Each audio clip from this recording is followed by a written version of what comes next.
लो सेठ जी आपका खाना। हाँ महेंद्र, इधर रख दो। अरे नमस्ते अंकल, आइए आइए, आज बहुत दिनों बाद आना हुआ। नमस्ते बेटा। वो क्या है, तुम्हारे पिताजी से मेरी फोन पर बात हो गई थी। उन्होंने बताया कि वो तो दुकान पर मिलेंगे नहीं, 4-5 दिन के लिए कि बाहर गए बताया वो। हाँ अंकल, पिताजी तो कोई काम से बाहर गए हैं, शायद 3-4 दिन तो लग ही जाएंगे उनको आने में। मेरी तो इच्छा थी कि मैं पर्सनली अपने हाथों से उन्हें काट देता। जो मेरे बेटा देखो कितना दूर पड़ता है, मैं वहां से चल के आया हूँ। फिर कोई बात नहीं, तुम मिल गए ना, ये कार्ड पकड़ो, अगले महीने मेरे बेटे की शादी है और पिताजी से कह देना कि सह परिवार आना है तुम्हें। जरूर अंकल, मैं पिताजी को आते ही बता दूंगा शादी के बारे में और कार्ड के बारे में, हम जरूर आएंगे। ठीक है बेटा, मैं चलता हूँ। अरे बेटा वो याद आया मुझे, वो क्या है कि होने वाले समधी जी और रिश्तेदारों के लिए कुछ कपड़े चाहिए थे मुझे। अरे तो हाँ अंकल, दुकान है ना अपनी, क्या दिक्कत, देख लीजिए आप। अरे महेंद्र, एक बार अंकल को जो कपड़े चाहिए वो दिखा दो। हाँ अंकल आ जाइए आप।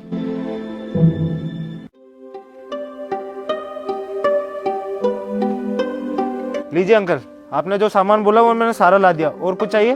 बस बेटा बहुत हो गया।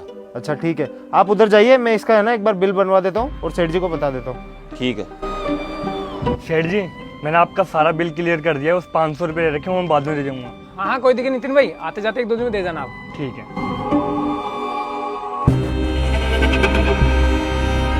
लीजिए सेठ जी, ये अंकल के सारे कपड़े आ गए। अच्छा हो गया पूरा अंकल का? चलो एक काम करो, मुझे एक बार बता दो क्या क्या है, मैं बिल बना देता हूँ।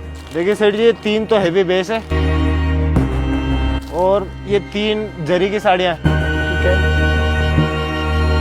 और ये 3 अपने प्योर में आ गई। और ये 6 पीस के है ना, पैंट और शर्ट है दोनों। अच्छा ठीक है।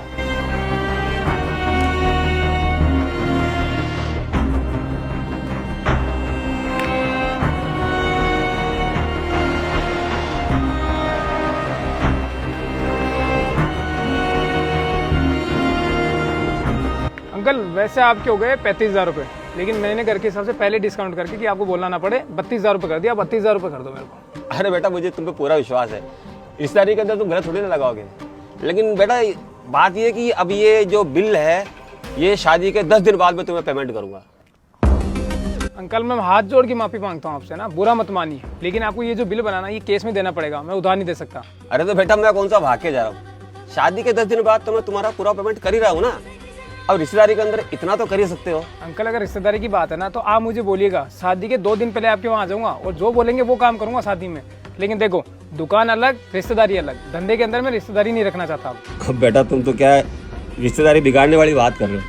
तुम्हारे पिताजी अगर होते ना तो इतनी बात ही नहीं करते, वो एक बार मेरे कहने पर ही बोलते माल लेके जाओ। अरे अंकल पिताजी ने दुकान को इतने घाटे में ला दिया है, पिताजी यही तो नहीं समझ पाए कि रिश्तेदारी को अलग रखना और धंधे को अलग। अब देखो यहाँ पिताजी तो बैठते नहीं है, मैंने उनको साफ बोल दिया कि धंधा मैं मेरे हिसाब से चलाऊंगा, क्योंकि जितने भी रिश्तेदारों को उन्होंने उधार दिया ना उन्होंने आज तक 1 रुपया नहीं दिया और ऊपर से व्यवहार और खराब कर लिया। कमाल है बेटा, मुझे तो तुम ज्ञान दे रहे हो और अभी थोड़ी देर पहले तुमने उस लड़के को 500 रुपये की मेरे सामने उधारी दी, वो क्यों दी? अब यहाँ पे तुम्हारा धंधा और रिश्तेदारी कहाँ गई? अच्छा तो आप उनकी बात कर रहे हैं, आप खुद देखिए उन्होंने 18,000 का माल लिया, उसमें से सिर्फ 500 रुपये उधार रख के गए और उसके अंदर मेरे कम से कम 4,000 रुपये बचत थी। मान लो कि अगर कल 500 रुपये देने भी नहीं आया ना तो मैं ये मान लूंगा कि 500 रुपये मैंने कम कमाया है, लेकिन आपके यहाँ तो 35,000 का बिल है और आप कह रहे हो कि मैं 1 महीने बाद ये पैसा दूंगा।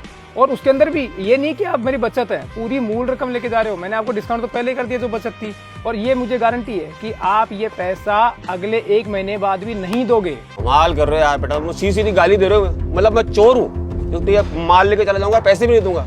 अंकल सच हमेशा कड़ा होता है, लगा ना आपको बुरा, और मैं समझाता हूँ कि होगा क्या। शादी के बाद आप तो फ्री हो जाएंगे, उसके बाद जब मैं आपसे पैसे मांगने आऊंगा तो आप मेरे को 15 दिन, 1 महीना, 2 महीने, 4 महीने, 6 महीने, 8 महीने, 10 महीने और साल भर का टाइम देंगे कि बेटा पैसे नहीं आए।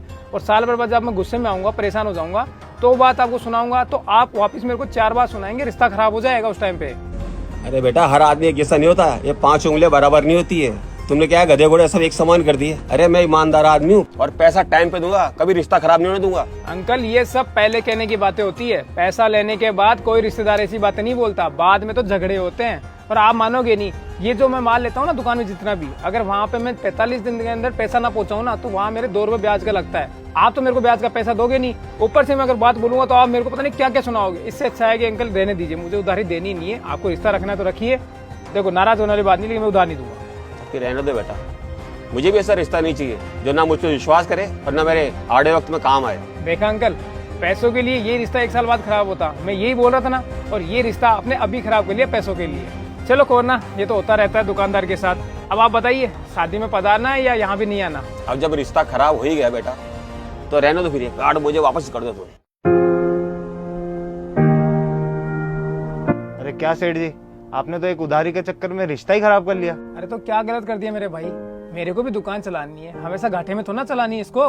और वैसे मेरे घर पे भी बाल बच्चे हैं, उनको भी तो कमा के कुछ देना है, कुछ खिलाना है। ऐसे लोगों को देखा तुमने, एक पैसे के लिए इन्होंने रिश्ता खराब कर लिया। अगर मैं उधार देता तो ये रिश्ता बाद में भी खराब होता। और मैं सच बताऊं, सभी दुकानदार भाइयों है ना, रिश्तेदारी और जानकारी में उधार देना बंद करो अगर तुम्हें अपनी दुकान चलानी है तो। आगे आने वाला सीजन तुम्हारे लिए इसी में फायदा रहेगा, वरना दुकान में कुछ नहीं बचेगा और घर पे भी कुछ नहीं मिलेगा तुम्हें। जाओ भाई, ये सामान फटाफट वहां रख दो, हो गया आज का तो।